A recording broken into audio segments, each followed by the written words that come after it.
What's up, traders? Welcome to the 7minutestocks.com, believers in technical analysis. Today is May 1st, 2012. This analysis is for entertainment purposes only. I'm not making a recommendation to buy and sell or sell anything, okay? Just needed to let you guys know that. All right, let's just get started here. The S&P 500. I'm going to try and make this video as quick as possible. Let's just load my drawings here. We have here this rising wedge pattern. In the previous videos, I said that there is a possibility that we could test the highs up here. And it looks like that's what we were doing. We came up, we consolidated, just like I stated in the other videos. And I said there is a possibility that we might test the highs. Now, if you take a look at this, we actually came pretty close to testing the highs. And sometimes this closeness could be a signal that we may get a little pop tomorrow and then reverse back down. In fact, I'd like to see us gap up tomorrow and then fade back down. As you can see, this candle here had a little long kind of tail or shadow here, indicating a strong sell-off towards the end of the day. Let's take a quick look at the SPY, which is the ETF that tracks the S&P 500, and we have pretty much the same thing, except the difference is, as you can see, it came a lot closer to tagging the double or now the triple top. And what's interesting too is this line here, which is 141.84, is a formulated calculated line, and it's hit this line 3 times. So the question is, are we going to get a turnover tomorrow, or are we going to continue higher, possibly breaking through that? Well, because we haven't actually closed above this formulated line yet, we've actually never closed above this candle yet, then the pattern for it being a little bit more bearish is still in favor. Okay, so tomorrow we're just gonna have to see what happens. Tomorrow we do have earnings. Before the market opens, we have MasterCard earnings, and after the market closes, we have Visa's earnings, and we also have some economy reports coming out sometime this week. However, if you notice today, we only had a volume. The volume today was only, I believe it was 138 million, which is really low. That causes the markets to float higher, normally either to the sidewards or with an upside bias. Now, I've been tracking or monitoring a couple of these other stock analysis people, and they were actually mentioning that today should be a down day. Unfortunately, they didn't realize that the European and most Asian markets were closed today, therefore giving the volume very low and giving the US markets the upside bias, which is exactly what happened today.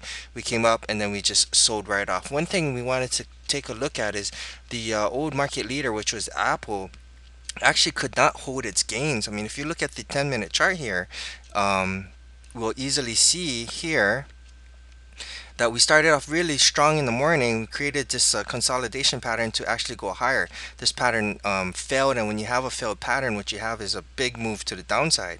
Eventually, Apple came all the way down to this double bottom here, which you could have scalped for a price of from 581 all the way up to 587, which would have been a $6 gain. I actually caught this price movement right here, and I was waiting for price to come down here before I entered, but price did not get there, unfortunately. Therefore, I actually missed the trade, unfortunately. But that would have been a nice trade there. Speaking of scalps, we still have Amazon on our watch list, and again, Amazon, we want to scalp from the daily chart. We want to just kind of zoom out here. Our first scalping level would be this line here, and then of course that would be for a day trade, and then this one here would be for a swing trade, which would be a double top. I doubt it gets there, to be honest, and sometimes I think that this might be a better swing trade. But again, I mean, it's just what the charts are telling me, and if it can get up here, then I'd feel a lot more comfortable with that being a swing trade, and any close above here where the confirmation would be my stop out.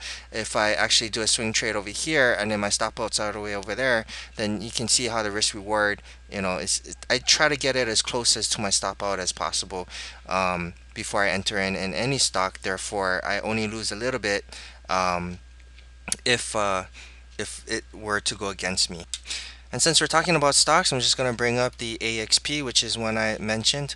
Oh, before I get into the AXP, I just wanted to let you know I did sell my COP today. I picked up COP for believe 93 cents a share at 300 shares. I sold it for $1.35 today, so that's not bad. I sold all 300 shares simply because they did some freaky thing with for every one share that you owned of AXP, you own like half a share of PXX or something weird like that. So I didn't want to take the chance, being that I'm an option player and not a stock player. I dumped all my options out. It's profit's a profit. So I'm happy. At the same time, I wish I did my analysis a little better on that one. On this one here, we had a shooting star pattern with nice volume. Also into these calculated lines here, as stated in the previous video, and I also stated that price could actually come up into these two lines here, and it actually did that today. Surprisingly, I didn't think it would get there, but it's almost like if I don't draw these lines up here, then the price won't move there if I'm short, which would probably be or actually is a bad thing. Right, but if you look, my stop is any confirmation, which is a close above this tail. We actually close 1 cent above this tail here, which means that tomorrow, if we get any movement higher, then that would mean that I would stop out. However, because this is just a 1 cent move, I'm gonna wait actually for tomorrow to close above here if we do, and then another close above there for confirmation close. Now this is American Express, so I believe it's gonna weigh heavily on what MasterCard's earnings as well as Visa's earnings after hours. So if you look at MasterCard, it has a nice topping tail here. I mean, sorry, doji candle here, and we have price. I mean, we have our earnings before the market opens tomorrow. So that's probably going to have an effect on AXP before the market opens. Last but not least, I just want to take a quick look at the dollar, because the dollar is very important. We still have this head and shoulders pattern playing out. This is the expected price movement. We're obviously going to get some resistance here and at the 200 moving average. I believe those are going to be again minor, and again, just like I stated in the other videos, this pattern actually may fail eventually, and we may not even get down here, but it all depends. And this is what the charts are telling me. Therefore, if the dollar goes down, then we could simply just shoot a little higher on the S&P 500, and we could actually sure enough, test these two calculated levels here.